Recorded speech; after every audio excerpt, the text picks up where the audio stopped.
pasó, Cheneque? ¿Qué pasó? No, que muy cabrón. Ya estás más muerto que vivo, perro. Cuídame a mi Belinda. Y la Josefina.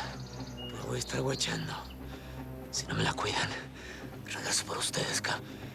Estás bien güey. A mí tu chamaca me vale madres. Belinda es lo único bueno que he hecho en esta vida.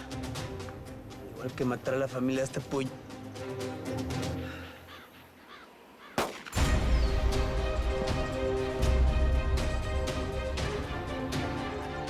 ¿Qué onda, Phillips? Este vato todavía nos aguantaba como media hora ahí, mijo.